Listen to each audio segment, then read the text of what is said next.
வட இந்தியர்களுடைய ஆதிக்கம் தமிழ்நாட்டில் கொடிகட்டி பறக்கிறது.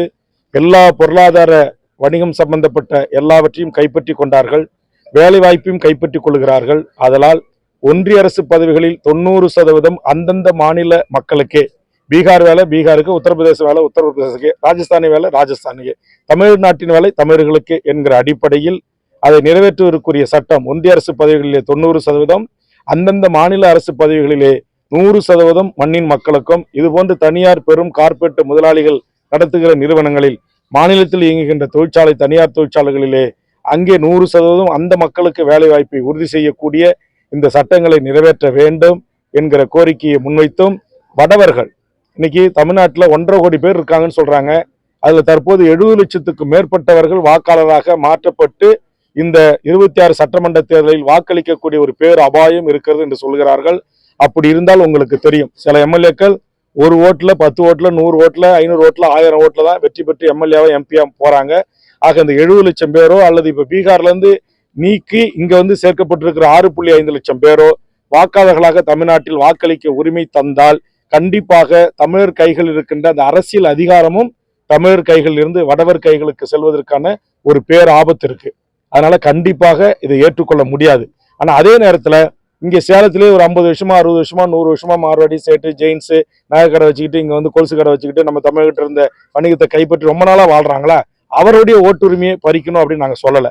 2014 மோடி பொறுப்பேற்ற பிறகு தமிழ்நாட்டில் ஒரிசா பவன், அது போன்று பீகார் பவன், அது போன்ற அஸ்ஸாம் பவன்களை உருவாக்கி அந்த மாநிலத்தினுடைய தலைமை செயலாளர்களை கொண்டு வந்து இங்கு நிறுத்தி அவர்களுக்கு குடும்ப அட்டை, அவர்களுக்கு ஆதார் அட்டை, இப்ப அவர்களுக்கு ஓட்டர் ஐடி கார்டு என்று சொல்லக்கூடிய ஓட்டுரிமை அட்டை, இதையெல்லாம் பெற்றுக் கொடுத்து தமிழ்நாட்டை ஒரு கலப்பின மாநில மக்கள் வாழக்கூடிய மாநிலமாக மாற்றி தமிழர்களுடைய பண்பாடு, கலை, கலாச்சாரம், நாகரிகம், தொன்மை, வரலாறு, இலக்கிய, இலக்கண, வனம் இதையெல்லாம் ஒரு சிதைவுக்கு உள்ளாக்குற ஒரு முயற்சி நடைபெற்று கொண்டு வருகிறது.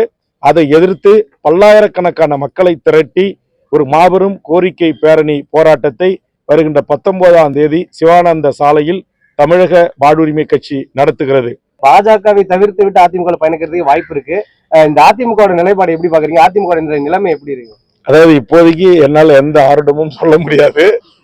நீங்க சொல்வது போல் அரசியலில் வந்து நிரந்தர எதிரியும் இல்லை, நிரந்தர நண்பர்களும் இல்லை என்ற ஒரு பழமொழியை தலைவர் கலைஞர் அவர்கள் ஏற்கனவே சொல்லியிருக்கிறார்.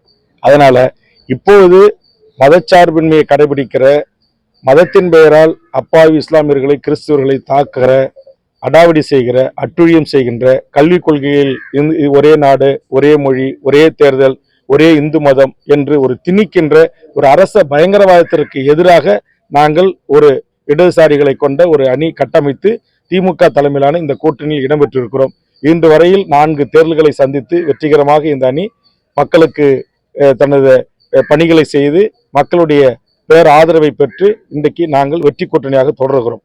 செய்திகளை உடனுக்குடன் தெரிந்து கொள்ள கீழ்கண்ட கேபிள் மற்றும் டிடிஹெச் நெட்வொர்க்குகளில் எம்நாடு செய்தி தொலைக்காட்சியை காணுங்கள்.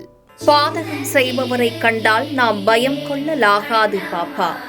மோதி மிதித்து விடு பாப்பா, அவர் முகத்தில் உமிழ்ந்து விடு பாப்பா.